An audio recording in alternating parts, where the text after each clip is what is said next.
Hey all, and welcome back to Pokémon Sword. We're fresh off our first gym victory of the game, so it's time to pick up this thing. I guess I could shove that into a Pokemon's mouth later down the line. You know, should I lack Hyper Potions? And I forgot where I was going with this train of thought. Because, I don't know, you throw items in my way, and I just go out of my way to pick them up. It's like, ooh, a piece of candy. Ooh, a piece of candy. I just can't stop picking up items. You know what? Let's just go around and pick up all the items in Galar. We don't need to do the gym challenge. Well, let's pick up some sweets rather than candy, Tom. Come on. Yes, I mean, it's very true. Although I will say that it doesn't look like you're going for the secret of Turffield. Basically, if you... I can't remember which, whether it's one of the stone things or a Yamper, or you talk to somebody and they tell you about the hidden treasure of Turffield. And if you go to the stone statues in the correct order, then you can get a little hidden secret item. Huh, I'll have to do that myself. Thank you for not spoiling it, by the way. I mean, to be fair, I cannot remember for the life of me what the damn thing actually is. I don't remember it being actually that decent, but it was a fun little... Oh, that's what it is. It's useful to people who care about it. It's not really useful to most everybody else. Fair dues, mate, fair dues. So we have the reporter and the cameraman couple double battle again. Not seen since Gen 3, I want to say. They may have appeared past that. They were most famous in Gen 3, I think. Yeah, unfortunately, these ones don't have the thing after the battle where you can put a comment that ends up on TV, so you can't just respond to them by picking the words bored now after you completely annihilate them. Oh, rushed game. That's the cool phrase of the month. Yeah, so that team was Gabby and Ty. Yeah. I have to say, it's something, so these guys turned up and I was just like, oh, are they going to do another Gabby and Ty? And then they didn't. I was just like, oh. Wait a minute. Putting superfluous stuff in, like, I don't know, looking on TV and you being a star, that wouldn't make any sense in a very celebrity-driven Pokemon League like the Galar Gym Challenge. Oh. Don't even have a scene of clicking on a TV and seeing some guys walk home on the railroad tracks. Nah. Also, that guy is not getting the best shot possible at this battle, I've got to say. Like, Meowth's not even in frame. Well, it's all about the starters, mate. It's all about the starters. But we see enough of them as it is. We got a cool steel-type cat over here. Well, it's a regular everyday thing for the people of Galar to see, like, a Meowth. How often do you see, like, a Raboot in the wild? True. Plus, to be fair, I can confirm from first-hand experience, them cameras are fucking heavy, and so you don't want to be swinging them around too much. That's why you usually have a multicam set up for that kind of thing. He has, I forget the name of the Pokemon, it's new for Gen 8 on his t-shirt. That's actually how a few Pokemon got quote-unquote leaked before the game came out. It wasn't from the leaks proper either. Like, you could see some of the kids in, like, stadium shots were wearing stuff with, like, Squovent on it, and Greedent, its evolution, as well. And there were, like, signs for, like, Bolton, which is Yamper's evolution. I think even the elephant Pokemon that Rose throws out in the game's opening got leaked that way as well. Wouldn't surprise me. I think the elephant was from a screenshot that got leaked. I think I remember that one being one of them deals. Oh, the proper one was. I'm talking about just the existence of it in general. Maybe. Like, I'll say that when it's people doing the zoom in on this thing and speculating what could that be, them ones I tend to just sort of face past me. When it's like actual stuff leaking, that's when I'm like, ooh, let's see what's going on here then. Yes, I like it. Yeah, even if the poor bastard who leaked that now, like, he's getting more than he fucking deserved. Like, have you seen all the legal shit that they've been doing to try and track him down? I have not, actually. I think they've hired the fucking Mandalorian to hunt him down, honestly, dead or alive. Basically, like, they've got fucking cult ops now trying to get, like, places like Discord and whatnot to dox the guy just to find out who he is, just to get access to all his chat logs and shit like that. Like, this is just a little bit excessive. Come on, like, maybe you should have like kept an eye on who was shipping it out too early.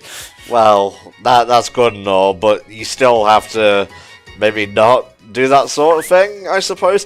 Well, there's the common sense to not poke the bear, but, like, you know, there's a punishment for a crime. Yeah, it is a bit excessive, but who am I to set laws?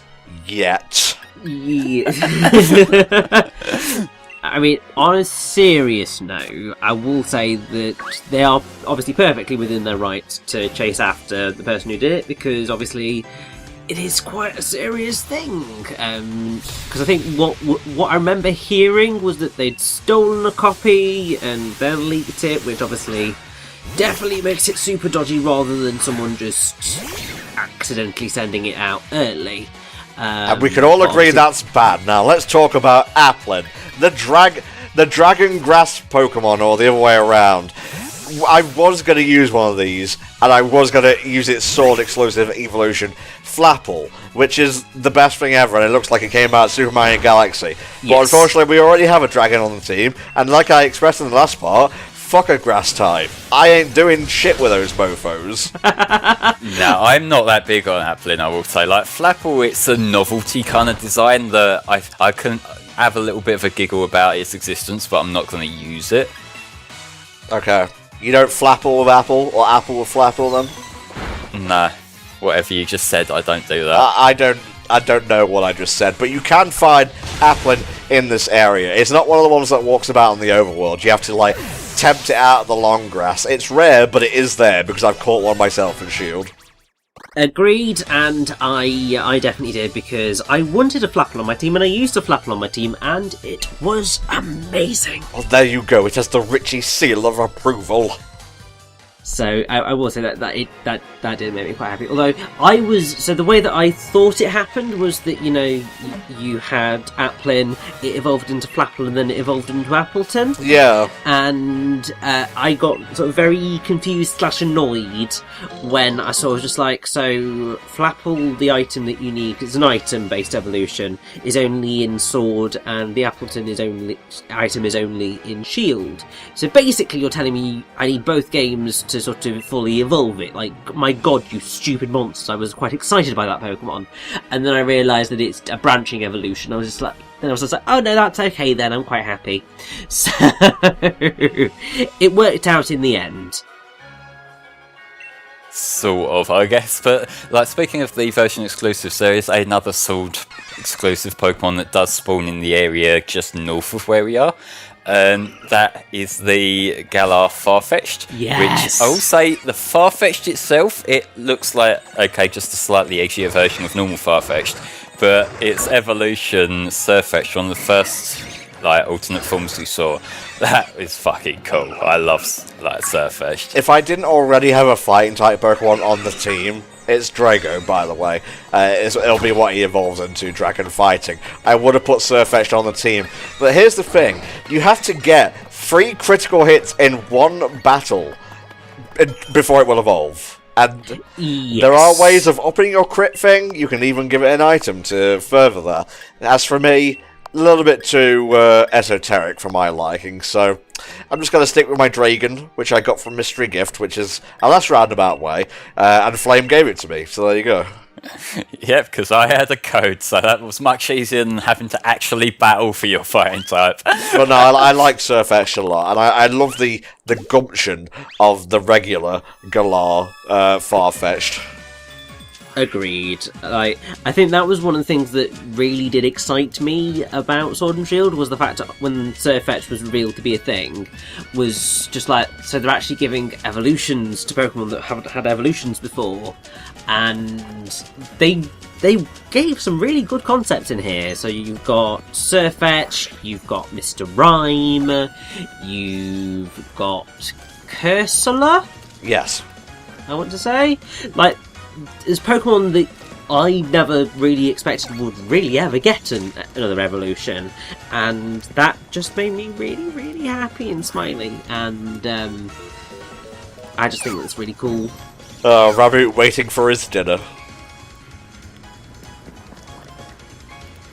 At the end of the last part, I said I had a conversation topic, And, you know, since we're just walking through a field, would you like to discuss it now? It better not be about embroidery, I swear to Christ.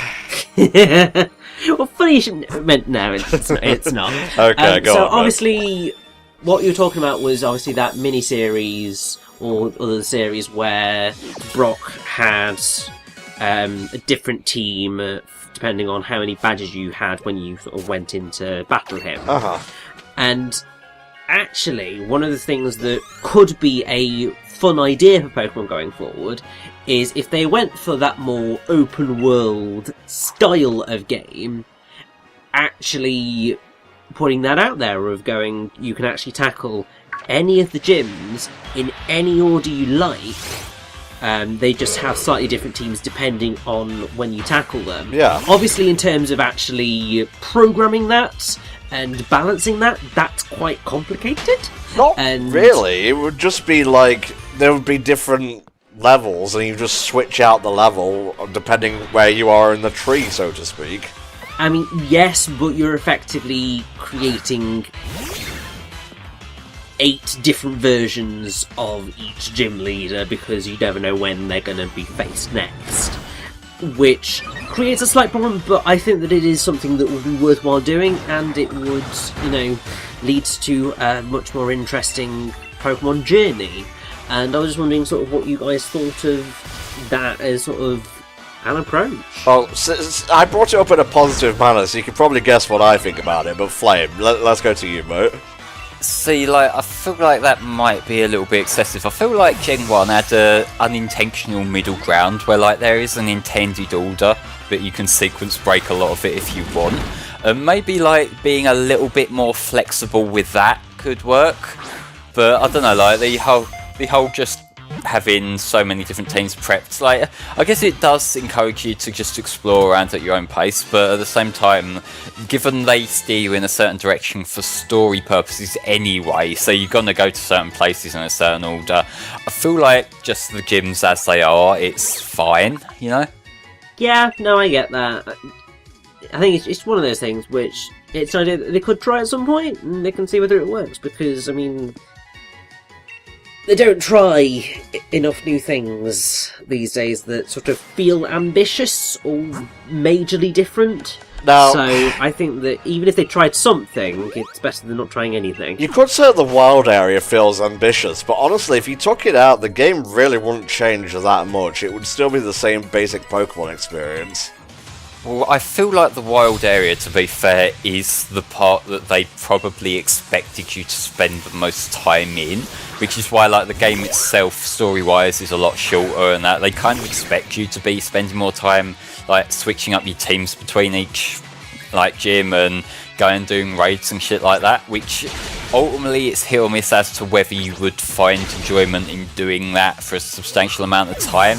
Like, I did to start with, of like, between the first few gyms, I would go back to the wild area each time and go catch something else I would train up for the next gym, but after a while I settled on my favourites and I was like, I'm just using these now.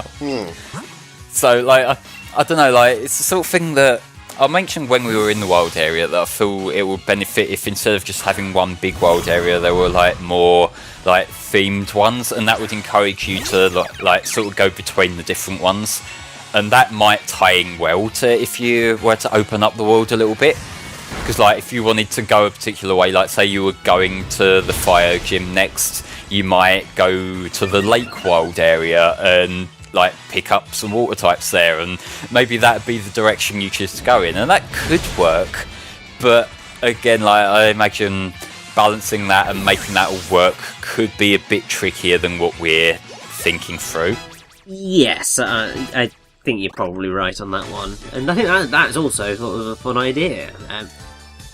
I'm not looking for, like, Breath of the Wild Pokemon edition here. I just want a world that feels open in, like, the same way, like, I don't know, the Pokemon Coliseum games did. Even if they were more linear and limited than these, they did feel like more open, like you were in a proper world and whatnot at the time, but with the same level of depth as, like, I don't know, Gen 3 and so on. Or Gen 5 probably is the better example. But we've gone over that. Let us know what you guys think in the comments. Toxel is going to be on our team for the rest of the game. It's a baby Pokemon. Look at it. It's electric and poison. Great typing. Shame about that ground weakness, though. Hey, but not many offensive ground attackers in the game as far as I'm aware. But I'm going to call this thing Surge. It is a female name. So, yes. And it's going to go on our team. And depending on what nature your Toxel has, when it reaches level 30, it will either turn into the amped form of Toxtricity or the low-key form. Amped form is if its nature is hardy, brave, adamant, naughty, docile, impish, lax, hasty, jolly, naive, rash, sassy, or quirky.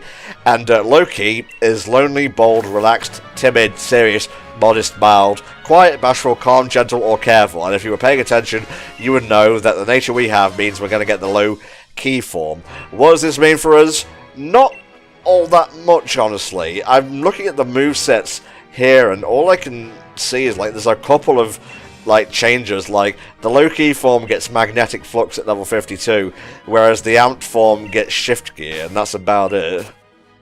See, like, with these designs, I think I prefer the low-key one just a little bit, because the colour scheme is, like, really cool and whatnot.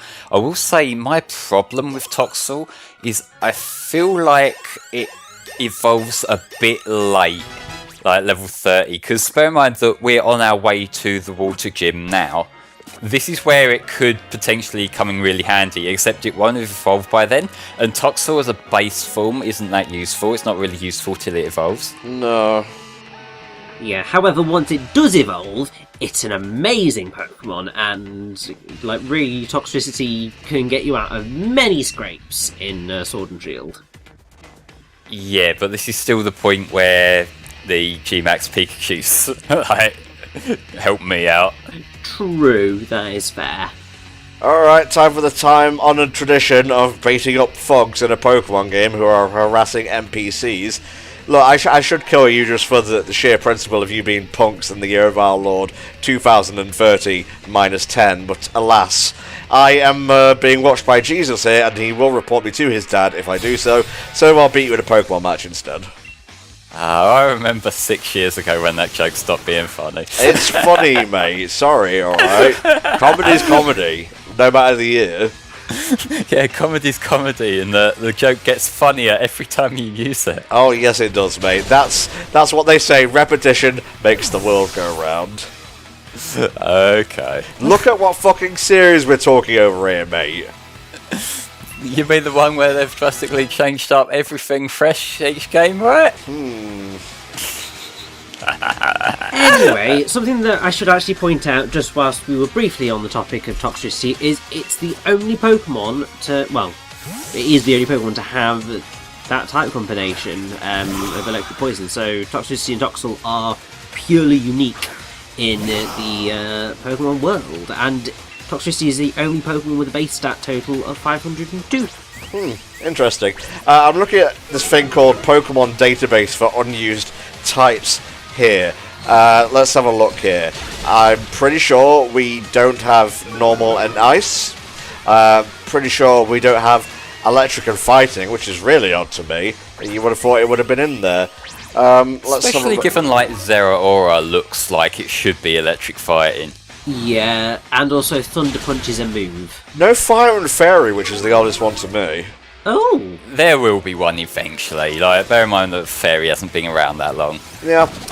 Used by legendary Pokemon only, Fire and Water. That's Volcanion, I think. Yeah. Ice and Dragon, Kyurem, obviously. And, yeah, I'm trying to see which of these types do I want in the next one. Poison and Psychic has a lot of advantages, I think. That could be very interesting. I'm trying to think what sort of design that would lend itself to, though. It'd have to be something a little bit more out there in terms of design, rather than just a purely biological thing, I think. Well, Poison and Psychic, maybe some kind of balked science experiment which like, gains sentience. Maybe.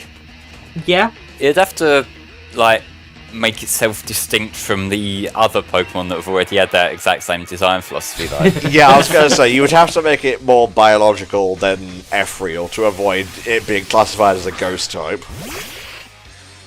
Plus, also, not stepping on the toes of, like, Mewtwo or the one from Gen 5 that I can't remember the name of. Redonkulus, is that it? No, the legendary one, Genesect. Okay. Yes. Oh, you just mean purple Mewtwo. Like, well, Mewtwo's purple Mewtwo, but, you know. We did have a discussion about like how Gen 5 had a lot of like echoes and callbacks and whatnot. That is explicitly a callback, because you know it's a science experiment gone awry. Yes. Yeah, and it's kind of a shame that the whole Rocket versus Platinum thing fell apart in the anime, because that would have been a cool face-off if they managed to make that work somehow. Oh yeah.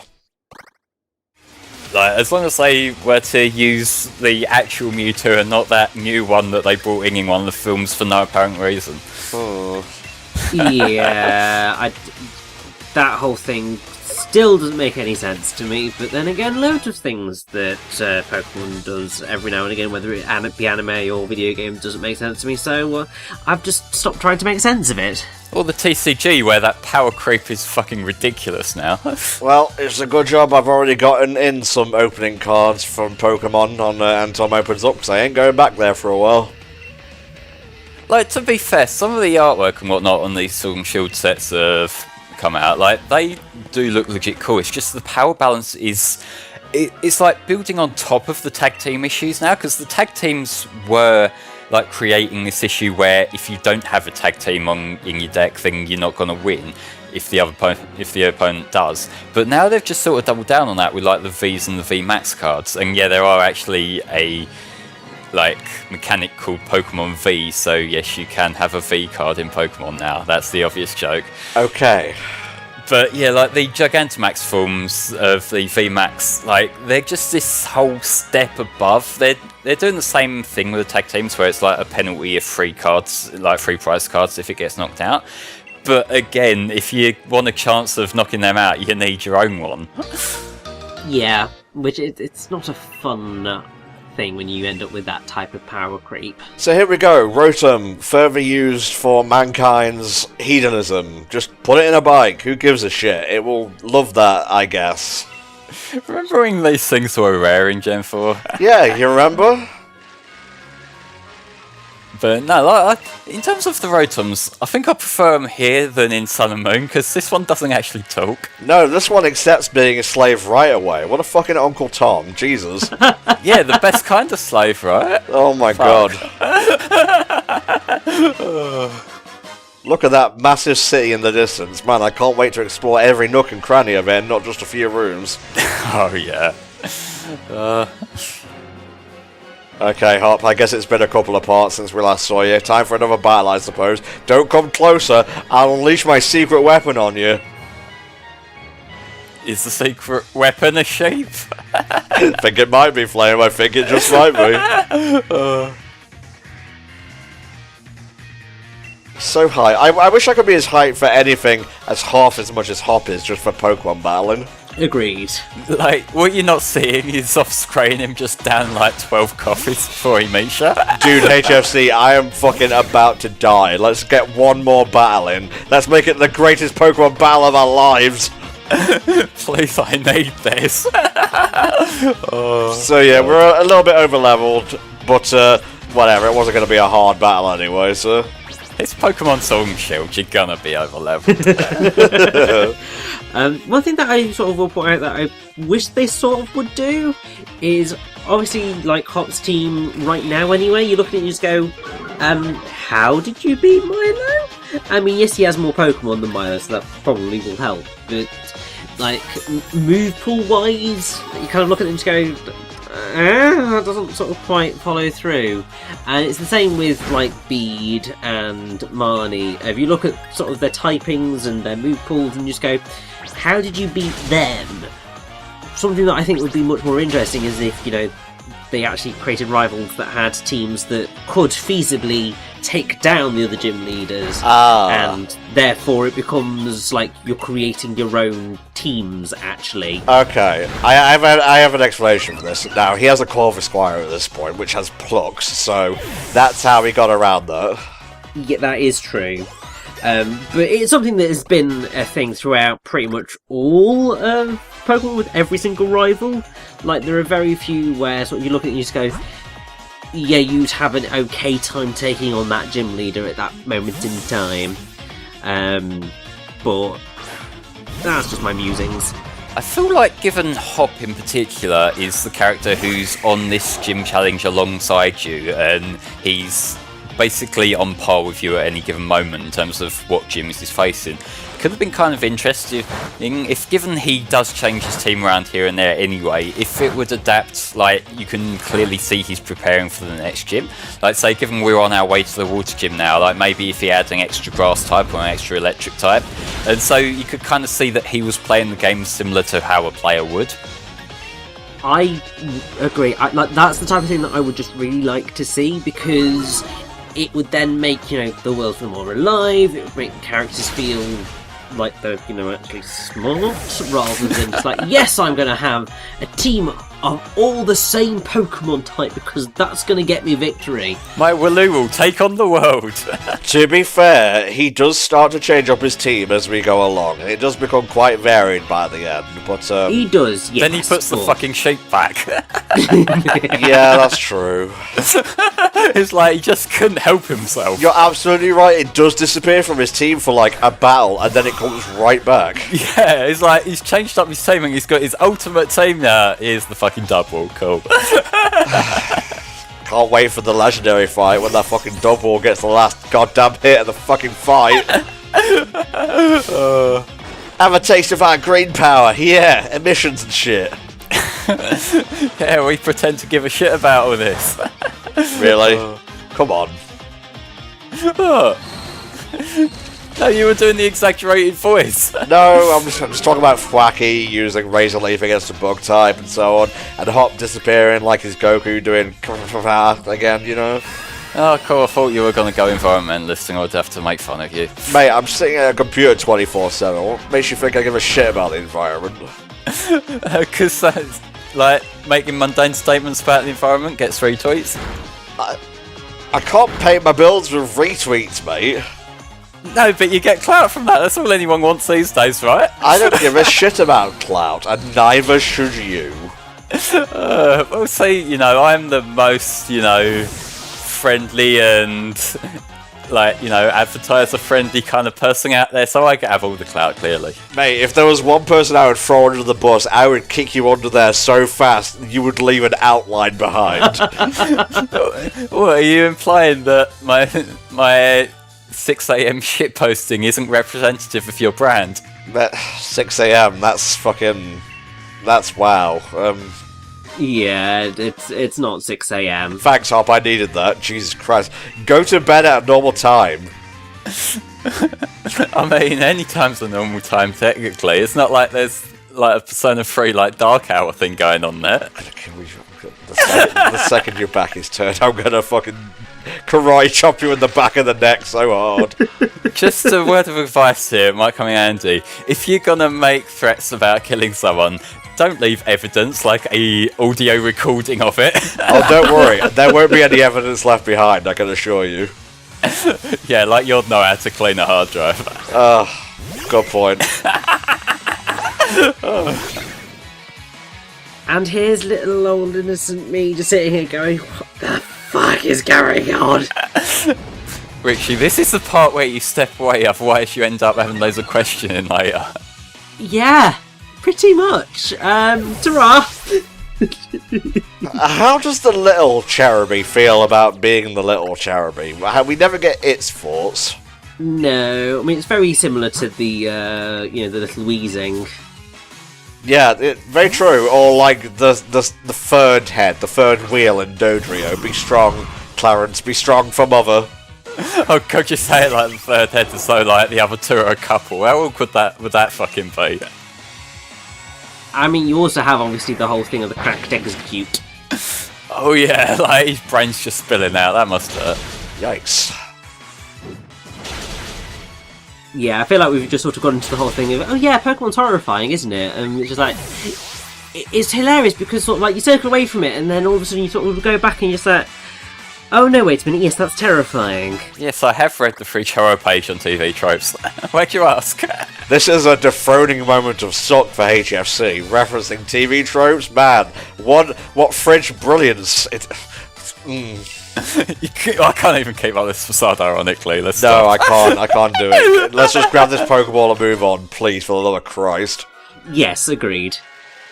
So let's step back to our usual quality of just reading Wikipedia rather than TV Tropes. I would love to. Thanks for asking. Oh, God. She's doing the kitty face! Put your fucking phone down and concentrate on the battle. Jesus Christ, woman. What? She's checking her stocks, alright? She's gonna be rich. No, she's not. She's tweeting like, I'm about to get beaten by a Raboot. Oh, hashtag relatable, am I right? See, there's the clout chasing I was on about. Well, what can I say? I'm a sucker for number going up. I mean, same, but it just doesn't happen to me socially. Oh. Well, maybe if you put in some effort and stop bitching all the time about that field when no GF, you'd get somewhere. Well, no, because this is a proven tactic that will definitely work. If I post that field when no GF on Twitter every day, then eventually someone will slide into me DMs and fall in love with me. That's how relationships work, right? Yeah, there's someone right now going, wow, he's right, that field when no GF. I should reward him with GF. Yeah, see? I'm so sorry, Richie. We were talking about the third wheel here, and here you are. Yeah. How does it feel better than the normal one? Terrifying. Because I'm very used to being sort of like the weird geeky one in most situations. So having, you know, people sort of go way crazier than I am, it's just, and what the hell. Anyway, this is Hulbury. Yeah, and it's... music makes me want to die, but anyway, don't worry, Richie. You still see more musicals than is normal for a straight man, so you've still got a bit of an edge in the weird department. This is true. Wow. And I am totally fine with it. And I have to say, I love once again, I love the names of all the places in Galar, but Hulbury comes from hull as in body or frame of a ship, and obviously bury, which is British town suffix for a fortified enclosure. And everything that you get in sort of the namings is all from ship parts. So Japanese name is Bowtown, so obviously bow, part of a ship. German is Kielton. The keel is the large beam running by the hull's bottom, or on a flat bottom boat. French is Skifford, which is skiff as in a small boat, and ford, which is a British toponym for a shallow crossing. Italian's Kielford, which is, that's just another part of a ship. I'm surprised a lot of these actually sound pretty good, especially because they're like British idioms being translated. I know, I mean, Spanish is a bit, because it's Pueblo Amura. Amura, which is it's tack, which is to do with sailing. So tack village, basically. Effectively, yeah. I mean, Turfield sort of was similarly fun with various things, because obviously it's turf as in, grass. Yes. And field. Japanese, they called it Turf Town. French, they called it Greenbury. Which, actually, I really quite like Greenbury. That's a fun one. It's cute in its simplicity, yeah. Exactly. In Spanish, it's Pueblo Hoyuelo. Which Hoyuelo is basically dimple, referring to the holes of a golf ball. It's all to do with golf, that one. No, I can't look at this fucking dad bod facade we've got going on here. Yeah, this did make me cringe quite a bit. Why did they have to make his shorts so underwear-like? I don't know. I mean, clearly they were trying to make him look like, those people who try and look like they're fashionable and just cannot pull it off. He's giving me major Ricky Gervais vibes now, I'm not gonna lie. Yeah, I mean, that could be exactly what they were going for. Like, Ricky Gervais is not a cool guy. I don't know, he completely ripped into some people in the Golden Globes last night. That was fucking hilarious. Oh, thanks, Flame. Just date the episode, why don't you? Well, like, come on, as if you don't do that all the fucking time. Yeah, that's true. We're recording this at 20:47 on the 6th of January 2020. It's now 20:48. Okay, I'm not that mundane with this shit. Happening at a time just before Richie becomes the wrong side of 25. Oh, bless. Yeah, I'm 26 tomorrow. I'm fucking turning to dust, mate. I was fine throughout my 20s. The second the clock struck on November 24th, whatever, bada bing, bada boom, diabetes in this room. Jesus. Yeah, well, I still have my youth on my side to blame when I fuck shit up, right? You get to fucking regenerate or whatever it is Jesus did in the Bible, okay? You know what? Like, I like this scruffy beard. I like this chronically unemployable look. But I'm so tempted to shave it off just to spite you now. Well, I don't know. Maybe you get some puss if you do, mate. I don't know. Like, I don't think it's just the beard that puts people off.